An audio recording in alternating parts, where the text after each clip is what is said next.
So, hello, dear students. Hope you are all doing the well. So, today is our class number 6. तो ये class number 6 में हम लोग थोड़ा दूसरा टाइप का पैटर्न करूंगा. तो अभी तुम लोग बोलोगे सर अभी आप तो जो क्लास चैप्टर नंबर 5 तक आया तो बस वो डिविजिबिलिटी रूल्स उसका properties as well as first class में थोड़ा नंबर सिस्टम के ऊपर क्लास लिया. व्हाट अबाउट द नंबर्स को रेशनल नंबर इरेशनल नंबर को prime number whole number natural number. तो अभी तुम दूसरा क्लास मतलब ऐसा कुछ अलग तरीका से कुछ नहीं है, बस हम लोग जेएनवीएसटी के ऊपर ही क्लास करूंगा.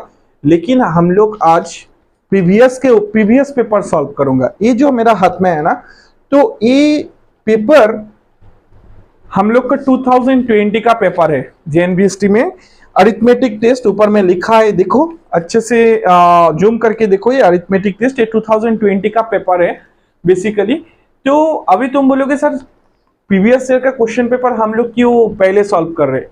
क्योंकि मेरा इंटेंशन नहीं है. मैंने कल सोचा है, एक्चुअली मैंने सोचा है जैसे अगर प्रीवियस ईयर का क्वेश्चन पेपर क्लास के मिडिल में सॉल्व करूंगा, फिर उसके बाद हम लोग फिर से वो चैप्टर वाइज लेक्चर दूंगा, फिर उसके एग्जाम्पल करूंगा, उसको सॉल्व करूंगा, डाउट सॉल्व करूंगा. अगर एक साथ करने के बाद बच्चे लोग को ना थोड़ा एक नॉलेज मिल जाएगा जैसे किस टाइप का क्वेश्चन आ सकता है, हम लोग किस लिए ये रूल्स कर रहे हैं. तो ये जो क्वेश्चन प्रीवियस का हम लोग दे रहे हैं ये बहुत इफेक्ट पड़ेगा. जो स्टूडेंट्स देख रहे हैं, जो लोग डस्टबिन देख रहे हैं, पेरेंट्स लोग देख रहे हैं, तो मस्ट भी स्टूडेंट के साथ शेयर करो. एंड देखो जैसे हम लोग क्या कर रहे हैं, क्लास के नंबर 6 क्लास से सॉल्व प्रीवियस ईयर का सॉल्व पेपर कर रहे हैं. जैसे 220 करूंगा, फिर 21 करूंगा, 22 करूंगा. तो ऐसे क्या होगा, तो बच्चे लोग को पता चल जाएगा जैसे इस टाइप का क्वेश्चन आता है हम लोग का. तो पहले बाद में जब मैं वो चैप्टर वाइज लेक्चर दूंगा, फिर बच्चे लोग को उसके ऊपर बहुत इफेक्ट पड़ेगा, क्योंकि वो देखेगा जने इस टाइप का क्वेश्चन आता है तो इसीलिए मैं ये पढ़ रही हूँ. क्लियर? यही है मेरा इंटेंशन एक्चुअली, बाकी और कुछ नहीं है. तो मेरा पहला जो क्वेश्चन है इसमें डायरेक्शन दिया है. देखो हम लोग 20 मार्क्स का आता है अरिथमेटिक टेस्ट. पहले में एक डायरेक्शन में बोला है for every question 4 probable answers A B C and D are given. Only one out of this is correct. Choose the correct answer and darken the circle in the OMR sheet में रहते हैं वहां पे डर्किन करना होगा. जो हम लोग का 41 क्वेश्चन नंबर 41 में पहले ही बोल दिया, मैंने लिख के रखा है. If the number B is 10% less than the another number C and C is 5% more than 150, then B is equal to what? B का वैल्यूएशन क्या होगा? देखो ये क्वेश्चन में B is 10% less than C, तो B डिपेंड कर रहा है C के ऊपर. लेकिन C का वैल्यूएशन में परफेक्टली नहीं बोला है. C का वैल्यूएशन बोला है C is 5% more than 150. 150 से 5% ज्यादा. तो वैल्यू ऑफ C आगे पहले लिख लिया. C इज, देखो मैं क्या कर रही हूं, 150 प्लस 150 इंटू 5/100. अंडरस्टैंड? C का वैल्यू 150 से 5% ज्यादा, तो 5% कौन सा नंबर के ऊपर? 5% 150 के ऊपर. तो 150 इंटू 5/100, इसका जो वैल्यूएशन 150 से ज्यादा, इसीलिए 150 प्लस कर दिया. तो यहाँ पे प्री क्रॉसिंग करते हो, 0 0 कट, 5 1 जा 5, 5 2 जा 10. तो ये आ रहा है 2 7 जा 14, 5 2 जा 10, 2 7 जा 14, 4 5 1, 5 2 जा 10. तो नंबर आ रहा है 7.5. इसका मतलब 150 प्लस 7.5 क्या आ रहा है आंसर? 157.5. ये क्या आ गया? ये C का वैल्यू आ गया. अभी B का वैल्यू आएगा. कैसे? देखो परफेक्टली बोला है फर्स्ट लाइन में, B is 10% less than another number C. C का वैल्यू तो मिल गया. अभी B C के साथ 10% लेस है, तो पहले लिखूंगा B is, या पे थोड़ा ऐसे कर लेती हो, फिर वो अंडरस्टैंडिंग में अच्छा होगा. हाँ, B is, B का value 157.5 minus. Now you tell me why you give minus? Because B is 10% less than another number. C से 10% कम है, तो 157.5 इंटू 10% मतलब 10/100। अंडरस्टैंड ना? 157.5 माइनस 157.5 इंटू 10 बाई, क्योंकि बी का वैल्यू बोला ही है, B is 10% less than another number C, C के साथ 10% लेस है, तो बी का सी का जो वैल्यूएशन है minus 10% on the C number, value of C. Clear ना? तो यहाँ पे पॉइंट इरेज कर रही हूं, पॉइंट इरेज करने के बाद पॉइंट के लिए 1 आ गया, यहाँ पे पॉइंट के बाद एक डिजिट है, उसके मतलब एक जीरो बैठ गया, फिर हम लोग इधर 10 10 कर दिया, तो हम लोग का इधर आंसर आ रहा है, जैसे अगर 157.5 अगर इसको भी डिवाइड कर लेते हो 5 से 520 एंड इधर 5 3 जा 15, 5 1 जा 5, 5 2 6 7 25, 5 5 जा 25। okay, again cut it by 5, 5 4 जा 20, 5 6 जा 30 एंड 5 3 जा 15। ओके, तो 63 डिवाइडेड बाई 4, अभी तो डिवाइड नहीं आएगा क्योंकि 63 का 4 का फैक्टर पार्ट में 63 नहीं आता है, तो पॉइंट में आएगा answer. So 157.5 minus 63 divided by 4। अभी तुम इसको मैं ऐसे इसको यहाँ पे कर लेती हूँ, 63 को 4 के साथ डिवाइड करने से क्या आता है, 4 1 जा 4, 2 3 is cut it, 4 5 जा 20, 3.0, 4 7 जा 28, 2 पॉइंट के लिए फिर से 0, 4 5 जा 20, यही आते 15.75, 157.5 माइनस 15.75। पूरा अंडरस्टैंड? यहाँ पे पहले किया, फिर दूसरा यहाँ पे किया, फिर यहाँ पे डिवाइड किया, अभी ये माइनस करूंगा, आंसर आ जाएगा।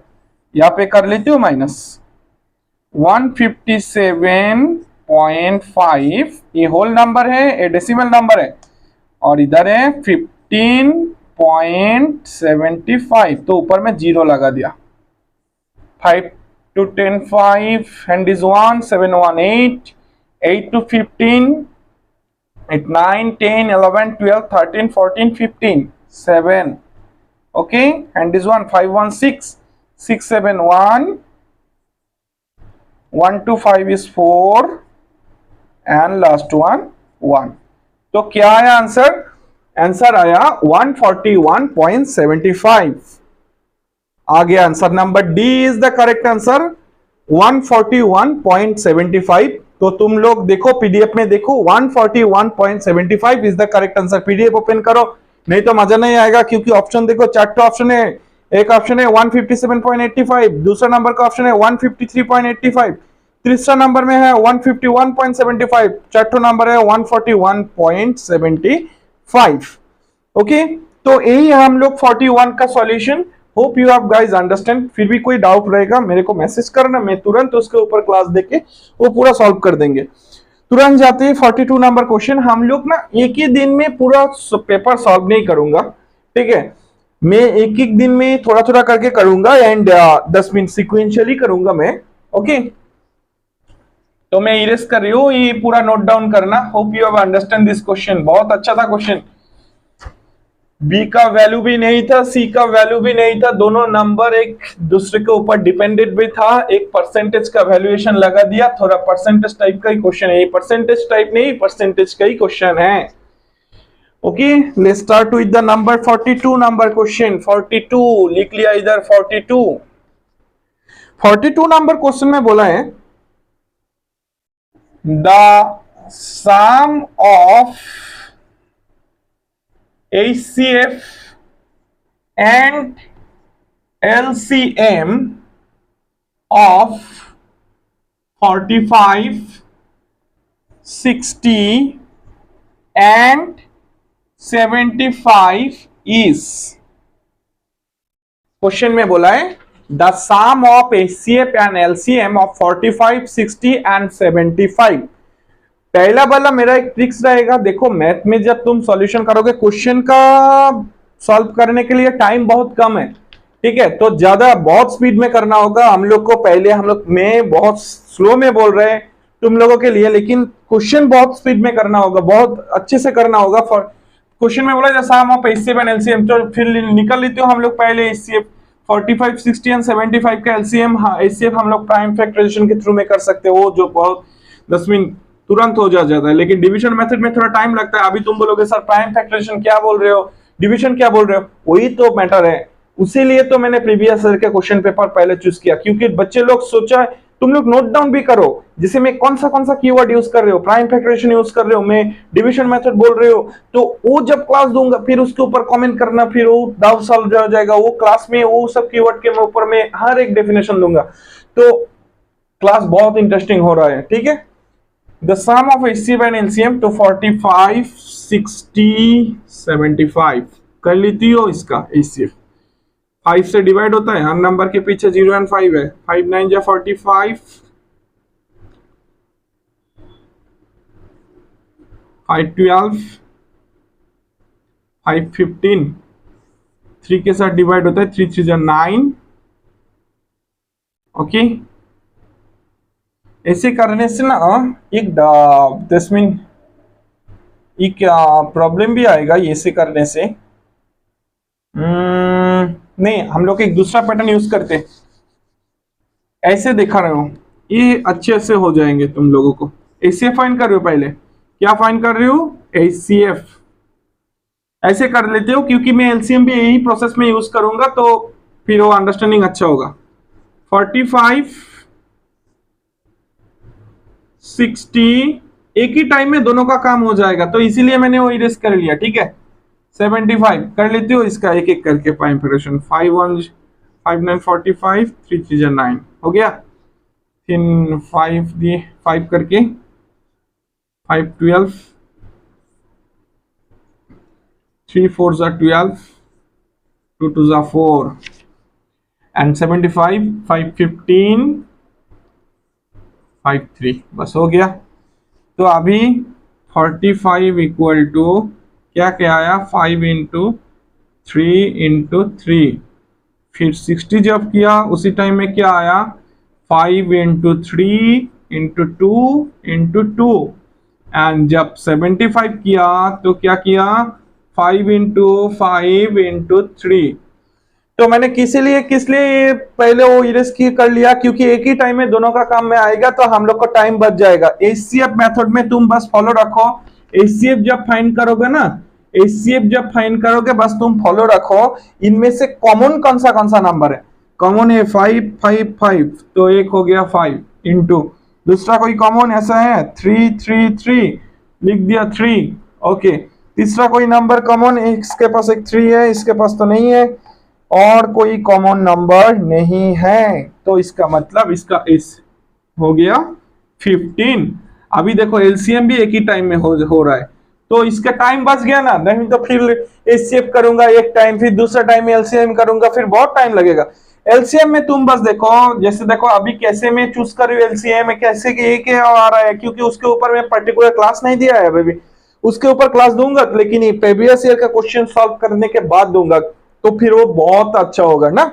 तो 10 मिनट हम लोग डेप्थ में नॉलेज आएगा, क्या आ रहा है क्वेश्चन, किस टाइप का आ रहा है वो भी अंडरस्टैंड, फिर उसके ऊपर क्लास करो, प्रॉब्लम सॉल्व करो, प्रैक्टिस ले लो, हो गया। एलसीएम में तुम देखोगे कितना कैटेगरी का डिजिट है इधर। पहले कैटेगरी सपोज मान लो 5, तो अभी तुम ये तीनों नंबर में देखो 5 कौन सा जगह पे हाईएस्ट नंबर पर है, तो यहाँ पे देख रहे हो हम लोग 2 है, ये हाईएस्ट है, यहाँ पे एक है, यहाँ पे एक है, लेकिन यहाँ पे 2 है, जहां पे हाईएस्ट नंबर है ना, तो वही बस लिख दो। अभी तुम बोलोगे सर ऐसे तो मैंने पहली बार सीख रहे हो, हाँ ऐसे ही सीखो, जितना मैं 10 मिनट जल्दी होगा ना, बस ऐसे ही सीखो। फिर दूसरा कैटेगरी का डिजिट है 3, इसके पास है 2, इसके पास है 1, इसके पास है 2 1, फिर हाईएस्ट नंबर कितना हो गया 2, तो 2 3 लिख दिया। फिर आ गया 2, इसके पास नहीं है, इसके पास 2 है, इसके पास तो नहीं है, तो highest number of 2 is 2 into 2। क्या आ रहा है एलसीएम, 5 5 25, 25 इंटू 4 100, फिर आ रहा है 100 इंटू 3 300, 300 इंटू 3 900 आ रहा है। क्या आ रहा है 900। तो अभी इसको अगर प्लस करूंगा क्या आ रहा है आंसर 900। सम बोला है ना 900 प्लस 15 क्या आ रहा है आंसर 915। ये हो रहा है आंसर। ऑप्शन देखो, ऑप्शन हाँ yes, option number C is the correct answer. तुम देखो तुम लोगों के पास भी पीडीएफ है। Option number C 915 is the correct answer. How we have find all the process we have choose here method prime factorizations, how we have done, एक एक करके हम लोग पूरा लिख लिया, फिर एक ही टाइम में एचसीएफ भी कर लिया, एक ही टाइम में एलसीएम कर लिया। दोनों का रूल्स अलग है। How to find HCF, just common number लिखना होता है, एंड एलसीएम हम लोग देखना पड़ता है कितना टाइप का डिजिट है, तो वही डिजिट का हाईएस्ट नंबर ऑफ पावर, जहां पे हाईएस्ट नंबर ऑफ डिजिट है वही लिख दिया, ठीक है। तो फिर अगर एलसीएम में कुछ प्रॉब्लम आ सकता है बच्चे लोग को, आई अंडरस्टैंड, लेकिन उसके ऊपर मैं क्लास लूंगा, नो इश्यू, ठीक है। बस अगर यही टॉपिक तुम अगर फिर से समझना चाहते हो फिर तुरंत मेरे को कॉल करो 8927739405, वो नंबर पर कॉल करो, मैं उसी टाइम में डाउट भी सॉल्व करूंगा, ठीक है। फिर प्लस कर दिया दोनों का, इससे एलसीएम हो गया आंसर। तो ऐसे करते हैं हम लोग सॉल्व, ठीक है। मैं उसके बाद ना एक क्लास करने के बाद 10 मिनट एक एक जब रूल्स के ऊपर नॉलेज आ जाएगा ना, फिर मैं कुछ शॉर्टकट टिक्स भी दूंगा उसके ऊपर। शॉर्टकट टिक्स में ना बहुत अच्छे से 10 मिनट कम ही टाइम में ना क्वेश्चन सॉल्व ज्यादा होता है। तो फिर मैं और एक क्वेश्चन सॉल्व कर लेता हूँ क्योंकि वीडियो का टाइम भी इंक्रीज हो रहा है, ठीक है। तो इसीलिए मैं थोड़ा कम कम क्वेश्चन सॉल्व करती हूँ, लेकिन बाद में हम लोग सोचा है जैसे अगर हम लोग को सब्सक्राइबर एंड व्यूअर बढ़ेगा ना, तो फिर हम लोग इसके ऊपर लाइव क्लास देंगे, एंड फिर क्वेश्चन भी ज्यादा सॉल्व हो जाएगा। तो सपोर्ट मस्ट भी करो, देखो एंड सपोर्ट करो, तो फिर हम लोग के लिए और भी स्ट्रांग बनाएगा, ठीक है। 43 क्वेश्चन नंबर 43 में बोला है the value of 0.9 divide 0.3 into 0.3 is what? The value of 0.9 divide 0.3 into 0.3 is what? पहले क्वेश्चन लिखो, यहाँ पे राप में क्वेश्चन लिखो 0.9 डिवाइड 0.3 इंटू 0.3, बाद में क्या लिखो 0.9, जो according to the BODMAS rules पहले ब्रैकेट का काम होता है, तो ब्रैकेट का काम करो एट फर्स्ट। बॉडमास रूल्स क्या है उसके ऊपर भी मैं क्लास लूंगा, bracket of, I think students लोग जो एंट्रेंस दे रहे हैं क्लास 4 में ही पूरा नॉलेज ये सब दे दिया, आई थिंक ट्यूशन टीचर। इसका जब मल्टीप्लाई करो ना फिर एक ही टाइम में भागो, सामने तो जीरो का कोई वैल्यूएशन नहीं है। सपोज मान लो 3 and 3 का मल्टीप्लाई करो, क्योंकि सामने जीरो का कोई वैल्यूएशन नहीं है। बाद में पॉइंट का कैलकुलेशन करना, 3 3 जा क्या है 9। तो अभी इन मल्टीप्लीकेशन ना पॉइंट इज एडिड, तो यहाँ पर एक पॉइंट है, यहाँ पर एक पॉइंट है, तो 1 and 1 क्या हो रहा है 2। I have given one of rules that in multiplication power point is added, तो पॉइंट का जो प्लेसमेंट है वो एडेड हो रहा है 2 प्लेस, लेकिन यहाँ पे तो एक डिजिट है, तो कैसे बिठाऊंगा पॉइंट, फिर यहाँ पे एक जीरो बोरोड कर लिया, फिर उसके बाद ऐसा आंसर आ रहा है 0.09। क्या आ रहा है आंसर 0.09। तो फिर इसको ऐसे कर दिया 0.9 डिवाइडेड बाय 0.09। तो फिर क्या करूंगा, अभी इसको से पॉइंट हटा दिया, नीचे आ गया पॉइंट के लिए 1, एक डिजिट है 10, इनमें से पॉइंट हटा दिया, इसके लिए आ गया 1, 2 डिजिट है 00। तो अभी इसमें से बस 9 and 9 ही है, तो 9 and 9 कट हो गया, 0 0 कट हो गया, तो क्या आ रहा है आंसर 10 आ रहा है। क्या आ रहा है 10। Yes, option D is the right answer. देखो ऑप्शन डी में है 10 is the right answer. So hope you have cleared about JNVST 2020 का जो पेपर था उनमें से अरिथमेटिक टेस्ट का मैंने पहले 41, 42 एंड 43 क्वेश्चन के ऊपर आज मैंने क्लास कर लिया, लेकिन मैं आगे जाके जब सब्सक्राइबर इंक्रीज करेंगे तो लाइव क्लास में आऊंगा, तो फिर एक ही टाइम में पूरा ट्राई करूंगा, एक ही टाइम में हाफ नहीं तो फुल पेपर्स कवर करने के लिए, क्योंकि अभी थोड़ा 10 मिनट हम लोग का सपोर्ट नीड है। तो मस्ट भी सब्सक्राइब करो एज वेल एज फॉलो करो, एंड बाकी जो लोग 10 मिनट अगर बाकी कोई भी फ्रेंड सर्कल में जो टेस्ट के लिए प्रिपेयर हो रहा है उसके लिए भी शेयर करो, and sharing is caring. Okay, and must भी कोई भी क्वेश्चन के लिए netexplanations.com को भी फॉलो करो। Okay, thank you, good night.